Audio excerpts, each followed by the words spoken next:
당시 고린도 교회에는요, 성령님의 은사가 충만한 교회였습니다. 그런데 은사를 사용하는 데서 많은 문제들이 나타나기 시작합니다. 은사 때문에 공동체에 갈등이 일어나기도 하고 예배가 무질서해지기도 합니다. 성도들이 많은 은사를 받기는 했는데 이 많은 은사를 받았기 때문에 이것들이 더 좋아지는 것이 아니라 서로 자기 잘났다고 싸우기 시작하고 편이 갈라지기 시작을 하는 것이죠. 그리고 은사에 대한 바른 지식이 없었기 때문에 이 교회가 사분오열되기 이릅니다. 그래서 사도 바울은 당시 큰 문제, 큰 화두였던 성만찬의 오용 문제 11장 23절부터 34절에 이어서 오늘 본문에 나오는 12장부터 은사에 대한 부분도 정리가 필요하다 생각했던 것 같습니다.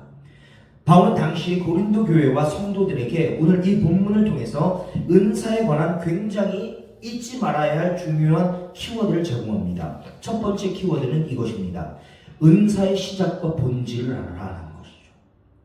은사의 시작과 본질. 첫 번째, 은사는 삼위 하나님의 협력 작업이다라는 겁니다.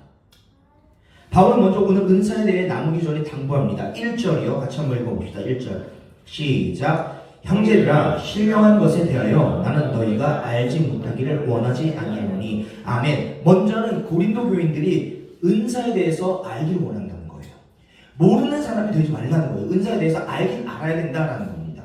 그런데 그 출발점이 어디예요? 2절 말씀이요. 같이 한번 읽어봅시다. 시작. 너희가 알거니와 너희가 이방인으로 있을 때 그만. 자, 그 출발점이 어디예요? 너희가 은사에 대해 모르지 않기를 원한다. 그런데 은사에 대해 모르지 않기를 원하는데 은사에 대해 알기 이전에 먼저 알아야 될 건 뭐냐? 너희가 이방인이었을 때, 즉 예수 그리스도를 믿지 않았을 때를 먼저 기억하라는 거예요. 그것이 너희에게 출발점이다라는 겁니다. 뭡니까? 너희가 예수님을 알기 전의 위치가 어디였는지를 명확히 알아라는 겁니다. 그들이 고린도 교인이 되기 전의 모습이 어땠습니까? 2절 통으로 한번 읽어볼게요. 시작. 너희도 알거니와 너희가 이방인으로 있을 때에 말 못하는 우상에게로 끄는 그대로 끌려갔느니라. 아멘. 하반절에 뭐라고 나옵니까? 우상에게로 너희가 끌려다녔다. 너희가 은사에 대해서 모르지 않기를 원하는데 그 전에 너희의 출발점은 뭐냐? 너희도 예수 그리스도를 몰랐을 때가 있었다는 거예요. 예수 그리스도를 몰랐을 때 너희의 행위가 어땠냐면 너희도 모르게 우상들에게 끌려다녔다는 겁니다. 고린도의 그리스도인들도요, 과거 이방인 시절, 즉 믿음의 사람이 되기 이전에는요, 우상들에 의해서 황홀경에 도취되어서 열광적으로 휩쓸려 다녔다라는 겁니다. 귀신들이 인간들의 우상숭배 행위를 통해서 그들을 황홀경에 빠뜨리고 혼돈과 죄악을 조장하였기 때문이에요.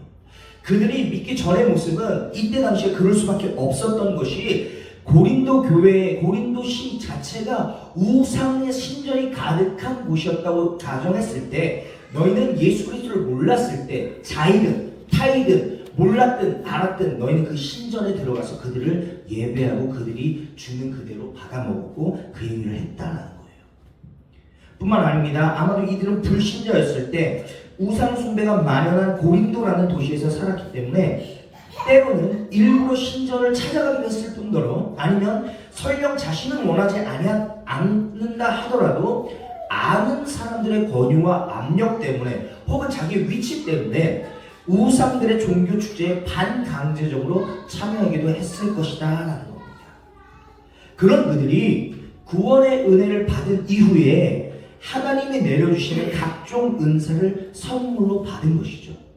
그 출발은 뭐예요? 너희들은 예수 그리스도를 알기 이전에 다른 이방인들과 똑같이 이방인 친전에 참여했고 귀신들을 섬겼던 자다. 거기가 출발점이고 거기서 예수 그리스도의 은혜로 믿음으로 들어온 이후에 은사를 받은 것, 이것을 잊지 말라는 거예요. 구원의 은혜가 어떻게 일어났는데요? 성부 하나님의 구원의 은혜를 계획합니다. 그리고 성자 하나님께서 구원의 은혜에 순종하심으로 몸을 던지시죠. 그리고 성령 하나님께서 구원의 은혜를 믿게 하십니다. 그렇기 때문에 구원은 삼위 하나님의 공동 작업입니다. 따라서 그 은사들도 삼위 하나님의 공동 작업으로 이루어진다라는 것입니다. 그게 4절부터 6절 말씀이거든요. 같이 한번 읽어봅시다. 시작. 은사는 여러 가지나 성령은 같고 직분은 여러 가지나 주는 같으며 또 사역은 여러 가지나 모든 것을 모든 사람 가운데서 이루시는 하나님은 같으니. 아멘. 은사, 직분, 사역은 여러 가지고요. 그런데 이것들을 베풀어 주시는 삼위 하나님은 동일하시다는 겁니다. 은사 주시는 성령님은 도우시는 분이시고요. 직분 주시는 주님은 성자 예수 그리스도를 뜻하는 것이고요. 이분은 우리의 구세주고요. 사역을 맡기시는, 그리고 그것을 이루어 가시는 성부 하나님, 이분은 우리 아버지 하나님입니다. 그렇기 때문에 태초에 천지를 창조하시느니라, 이것도 삼위 하나님의 공동 작업이었고요. 구원의 은혜도 삼위 하나님의 공동 작업이었어요. 우리가 죄인 되었을 때 우리가 구원의 은혜에 들리기 위해서는 이 삼위 하나님의 공동 작업이 이루어져야 우리가 그 구원의 은혜로 들어올 수 있고요. 그 이후에라야 은사를 주시는 삼위 하나님을 경험한다라는 겁니다. 그렇기 때문에 은사 역시 삼위 하나님의 공동 작업이라는 거예요. 왜요? 교회는 예수 그리스도를 믿음으로 말미암아 다시 새롭게 사라진, 다시 새롭게 창조된 자들이기 때문에 이른바 신학적 용어로 재창조된 이들이기에 은사 역시도 삼위 하나님의 공동 작업임을 잊지 말라라는 겁니다. 그래서 은사를 돕는 것이고요. 직분 맡은 자는 섬김과 헌신이 있어야 하며 이러한 직분과 은사는 낮아지고 겸손함으로 감당해야 한다라는 것입니다. 그렇게 은사의 목적 첫 번째가 뭐예요? 모든 은사는 삼위 하나님의 공동 작업으로 이루어진 것이다라는 겁니다. 구원받은 백성들을 향해 선물로 베푸시는 것이 바로 각기 다양한 은사였기 때문이죠. 그렇기 때문에 우리가 받은 은사는요, 우리가 자랑하거나 남용할 것이 아니라, 나 잘났다고 할 것이 아니라 하나님의 뜻을 이루기 위한 도구로서 사용되어야 한다라는 것입니다. 사랑하는 행복누리 믿음의 동역자 여러분, 그리고 우리 예배자 여러분, 그래서 은사는 믿음의 사람들을 겸손하게 합니다. 내가 뭐 잘났다고 떠드는 것이 아닙니다. 내가 높아지는 것이 아닙니다. 이 정말로 은사받은 사람들과 이야기를 하고 나눔을 하다 보면요, 이 사람이 부러워지는 것이 아니고 은사받은 그 사람이 부러워지는 것이 아니라 그 사람과 나와의 대화 속에서 하나님의 영광이 드러나는 것을 바라보게 되더라라는 거예요. 여러 번 경험했습니다. 은사 받았다는 사람들과 이야기해보면 그 은사 받았다는 사람들이 부러워지면 그건 잘못 사용된 은사고요.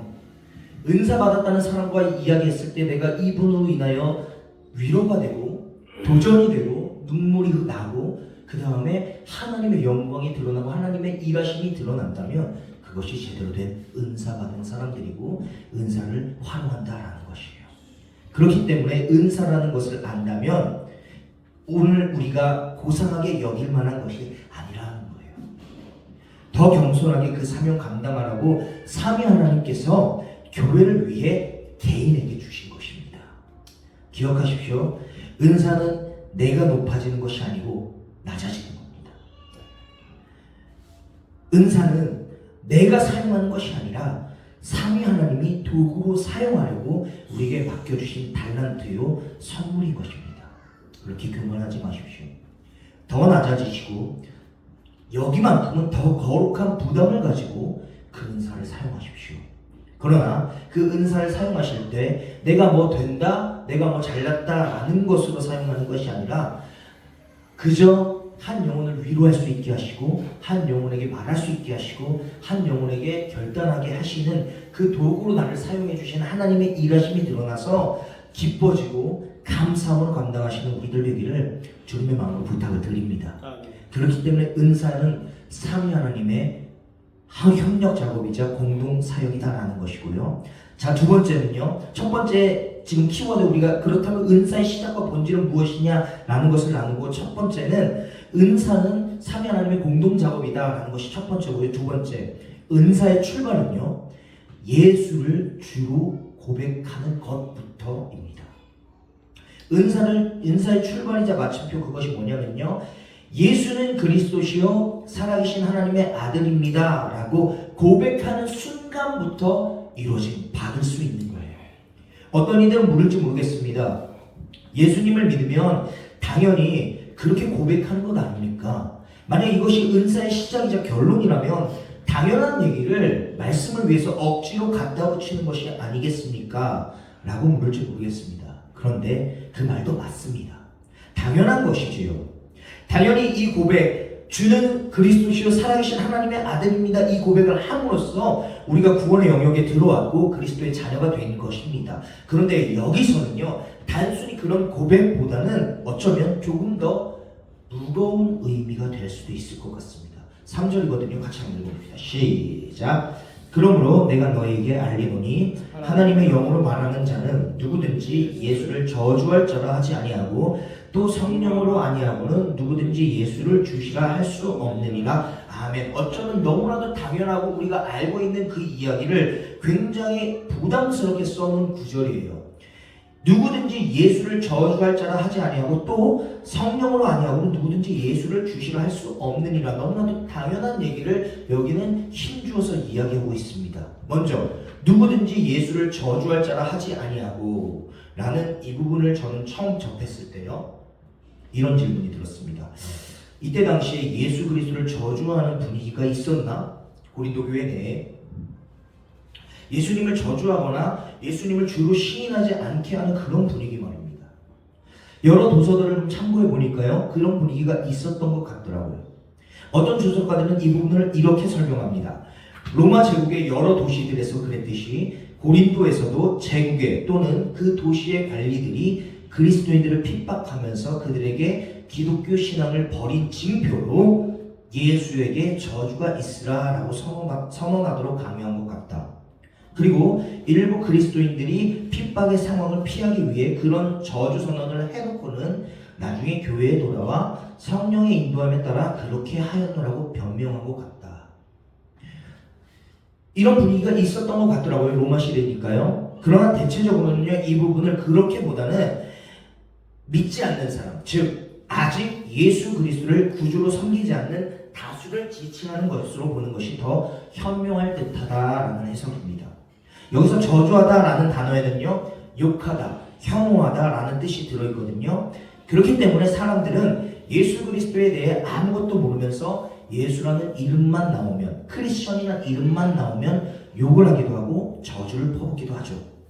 그런 사람들을 지칭하는 부분이라고 보면 되는 겁니다. 그런데 그 상황이 오늘 우리의 상황과 별반 다를 바가 없더라라는 것이죠. 그래서 이 다음 부분이 중요한 것이겠죠. 또 성령으로 아니하고는 누구든지 예수를 주시라 할 수 없느니라. 그래서 우리가 예수님을 나의 주인으로 모신다는 것은요, 성령님의 은혜로만 가능하다라는 거예요. 오늘날 우리가 살고 있는 이 세상도 안티크리스천이 크리스천의 문화를 덮어버릴 정도로 굉장히 강력합니다. 그렇기 때문에 멀쩡한 생각으로, 멀쩡한 지식으로는 우리가 교회를 이렇게 이른바 독실하게 다닐 수 없는 거예요. 이때 당시도 마찬가지였습니다. 생각해 보십시오. 누가 이 세상의 지혜로 당시에 나라도 없었던 유대인들에 의해서 버림받고 로마 병사들에 의해서 십자가에 달려 처참하게 죽어간 예수를, 그 연약한 패배자를, 그 연약한, 오히려 좀 잔악무도한 살인자, 사형수로 여겨야 되겠죠. 사형수를 누가 세상의 온 인류의 주님이라고 인식하고 고백하겠습니까? 그리고 그에게 의존하고 순종을 다짐하겠습니까?